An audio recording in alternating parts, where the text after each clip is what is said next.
This is Democracy Now! I'm Amy Goodman with Nermeen Sheikh with part two of our conversation with Rebecca Solnit.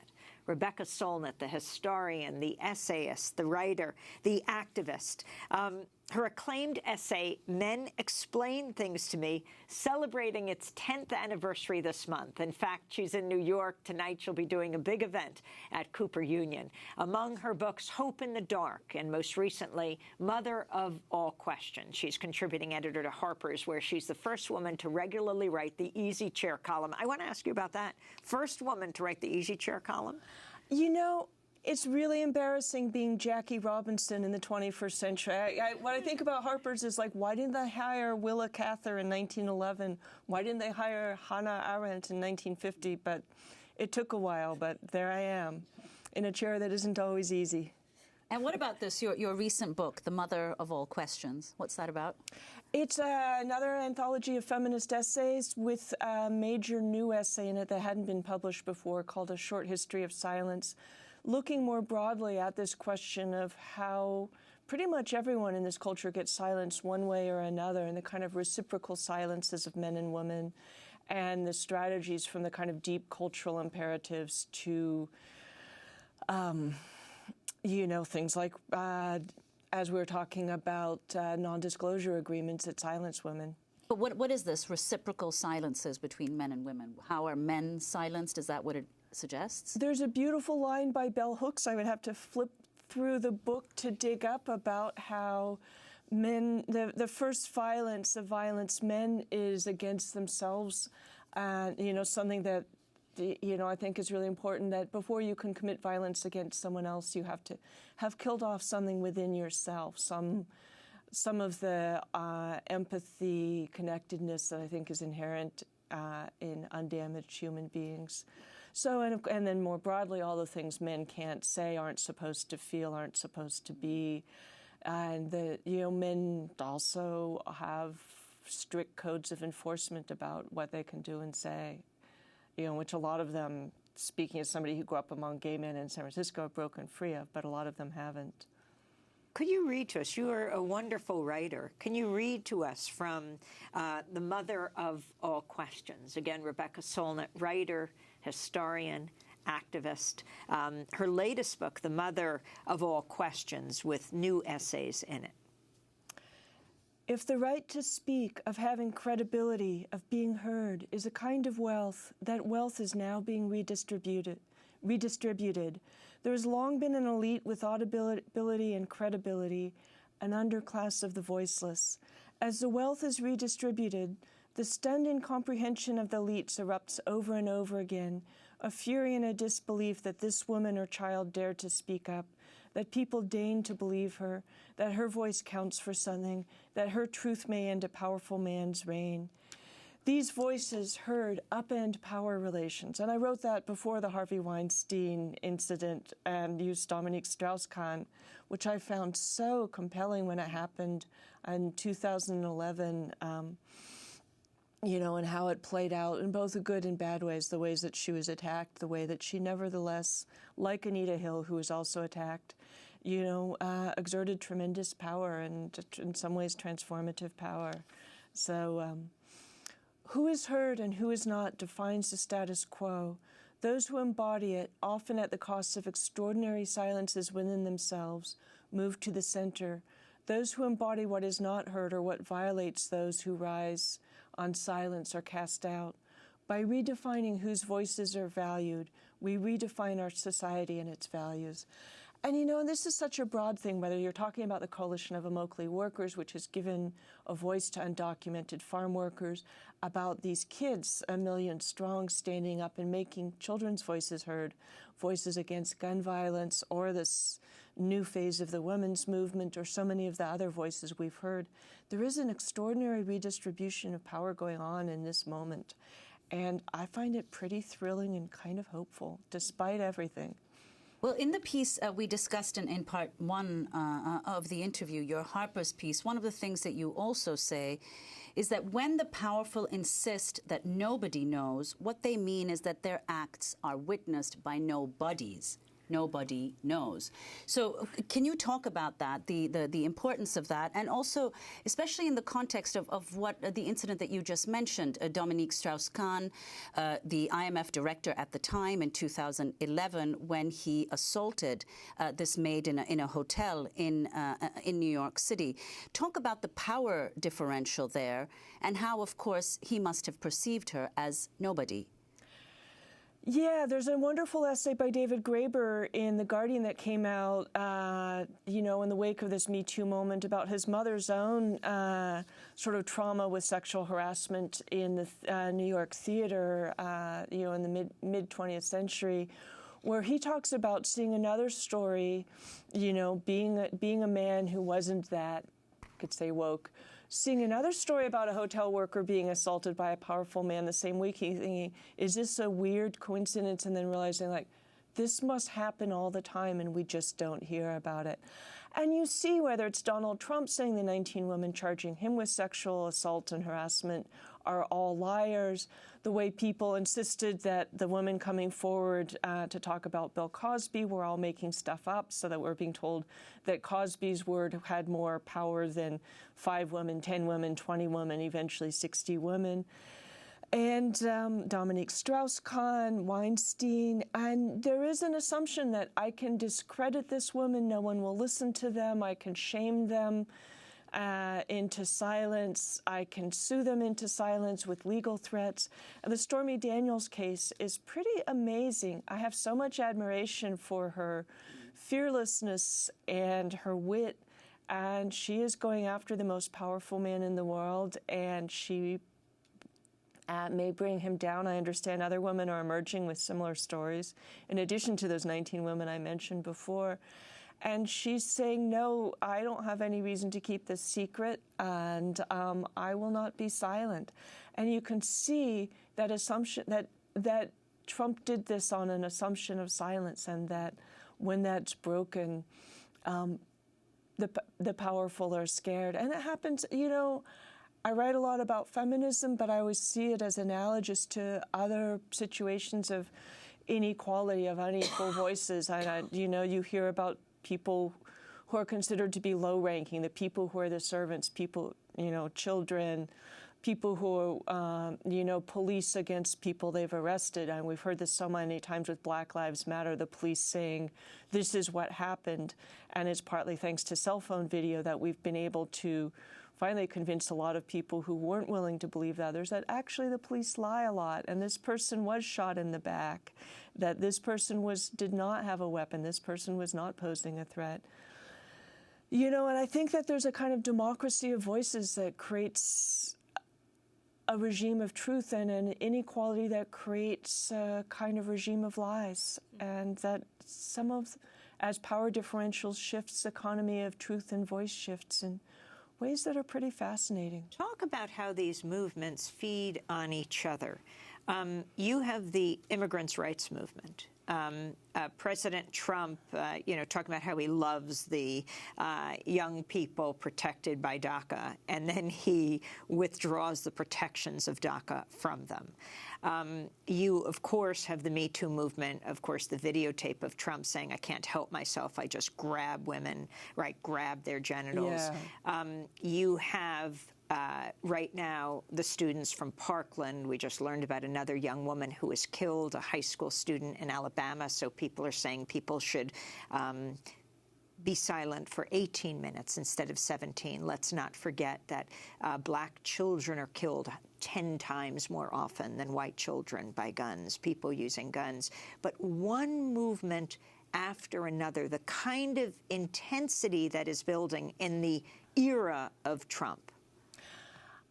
I think that all of these are movements of democratization, to bring everyone to the table, to give everyone a voice, to treat everyone with respect.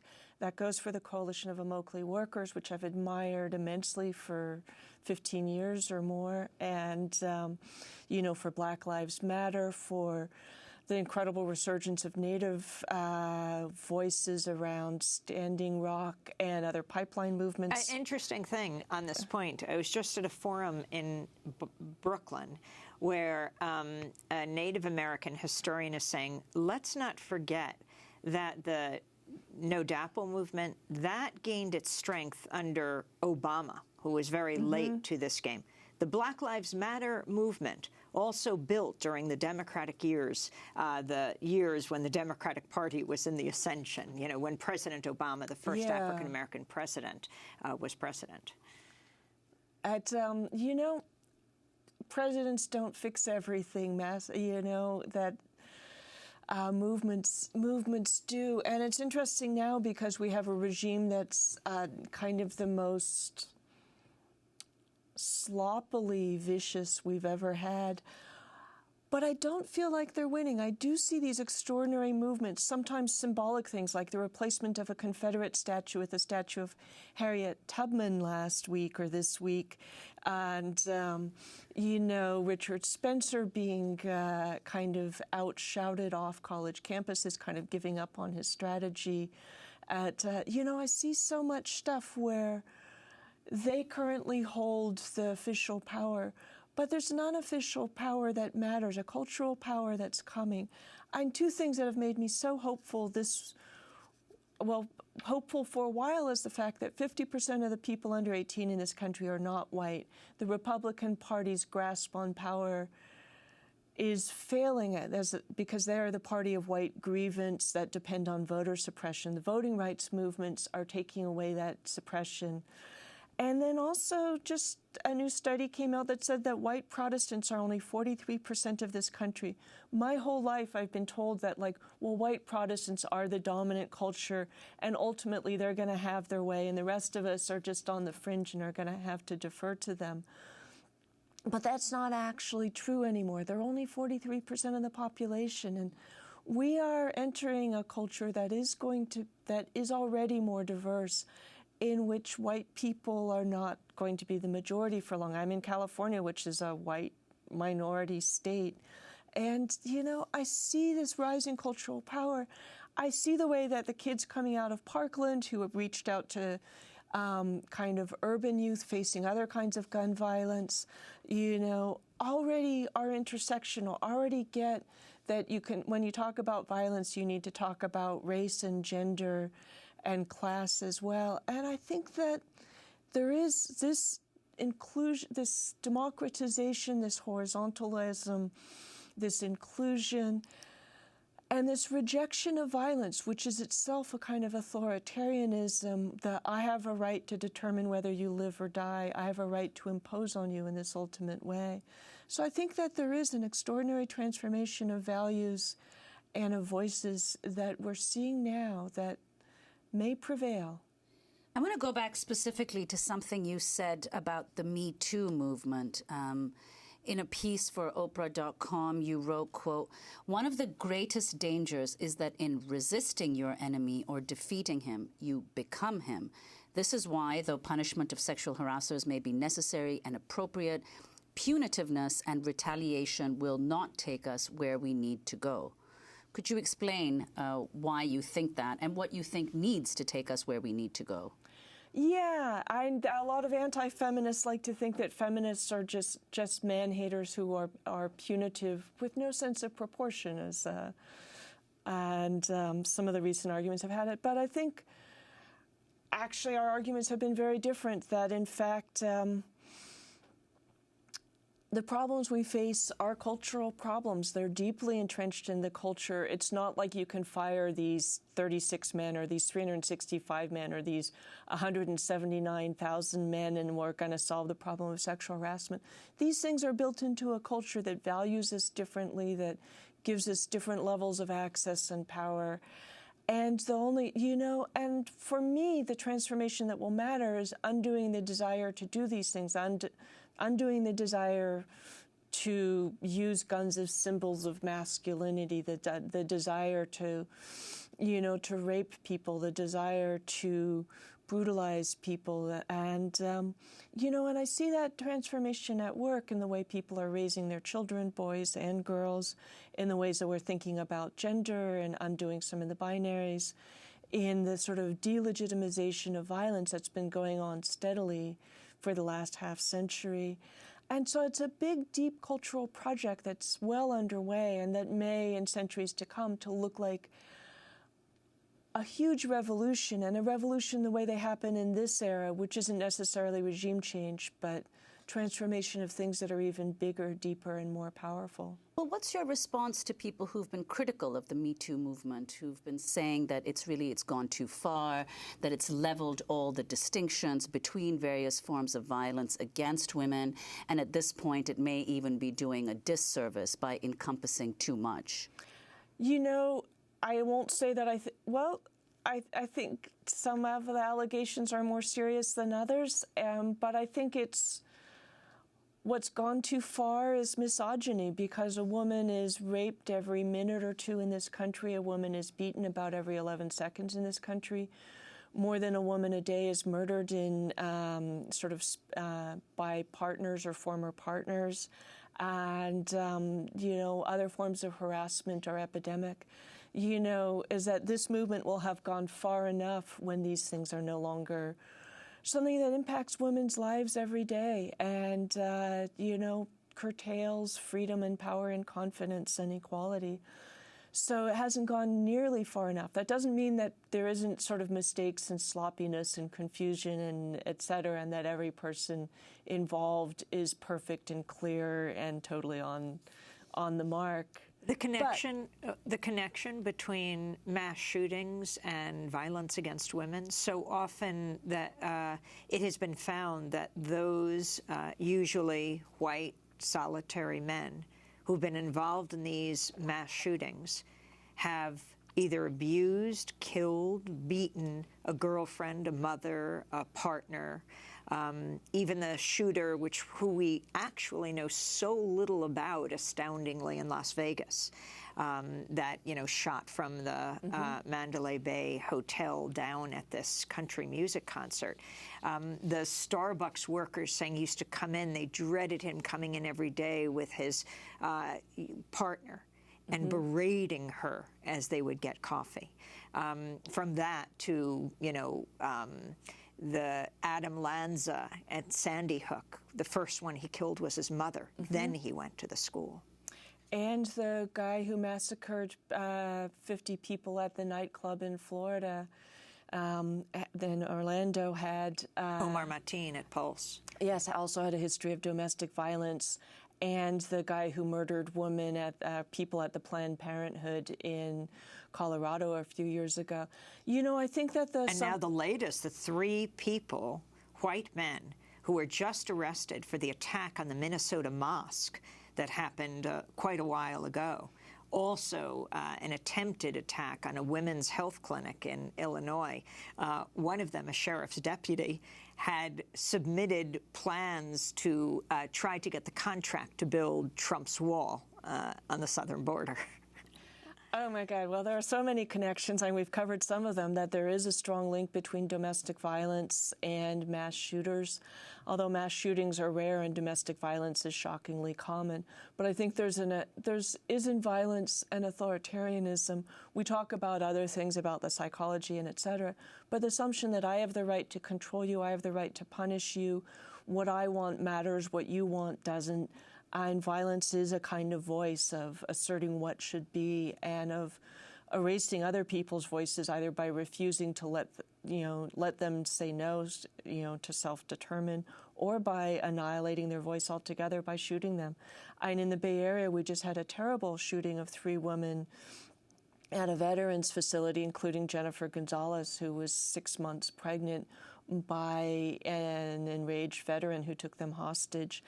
And this, and I went online to say this shouldn't happen, this is an epidemic, and I just did a search with a few words and was able to find dozens of stories that weren't reported about, spousal murder, suicides, women being murdered, one of whom's body was burnt, et cetera. We have an epidemic, and it is horrific. The fact that we're finally talking about it, which we were not 5 or 6 years ago, we were not really supposed to say that there's a problem with men. This is about gender. We were not connecting the dots, and the fact that we are. And I hang out with doctors a lot. I always feel like diagnosis is the beginning of treatment and sometimes of cure. And I feel like one of the breakthroughs is we've finally been allowed to publicly, collectively audibly diagnose what the problem is, and that's part of moving forward to change the situation. That's exciting. What is the mother of all questions? Oh God, that's it's the intrusive questions women get asked. Why aren't you married? Why don't you have children? That are really sort of saying, like, this is what all women should be. It's the punitive questions trying to herd you, punish you for not being, for not conforming, shame you for not conforming, and question your dissent, and and about the fact that often for a woman there is no right answer. There's that famous scene in The Breakfast Club where they want to know if she's a virgin, and she bursts out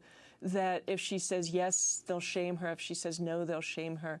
The mother of all questions is the state of being a woman, to which there is no right answer except refusing the framing of those questions. And the 80 books no woman should read?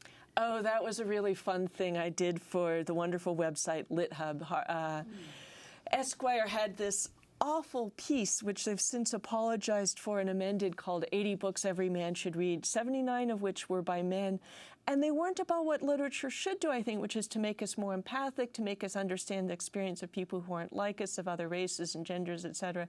There were really books chosen that instructed you on how to be a man, and the descriptions were kind of embarrassingly macho, as though books were all helping you kind of hunker down in your little bunker of machismo. Could you give us a couple of examples? Oh my God! They talked about the grapes of wrath and said it's all about the titty, and was I not supposed to say that? They said something kind of gross about Flannery O'Connor, who was the only woman in the list of 80 writers, and things like that. So I joked about 80 books no woman should read, because there are a lot of books that I grew up with, I think, that are still being taught, that really tell women that they're lesser than, their stories are not central, that they're playthings or ornaments or handmaidens to the hero's journey, which is the real story. And what are a couple of examples of those? Oh, Lolita, in which the fact that it's a book about child rape is often de-emphasized, which prompted me to write Men Explain Lolita to me as a sequel when I got a lot of blowback for that. Pretty much everything by Ernest Hemingway, Henry Miller, and, what's called the mid-century misogynist books by people like Philip Roth and Saul Bellow, and so much more. And, there's And your favorite authors? Oh, who are my favorite authors? Oh, God, that's Virginia Woolf, George Orwell, Arundhati Roy, James Baldwin, Subcomandante Marcos, who I always thought should have gotten the Nobel for Literature, and so many more. Well, on that note, I want to thank you very much for being with us. Rebecca Solnit, writer, historian, activist. Her acclaimed essay, Men Explain Things to Me, is celebrating its 10th anniversary this month. She's the author of, 20 books, including Hope in the Dark, and most recently, The Mother of All Questions. This is Democracy Now! I'm Amy Goodman with Nermeen Sheikh. To see part 1 of our discussion, go to democracynow.org.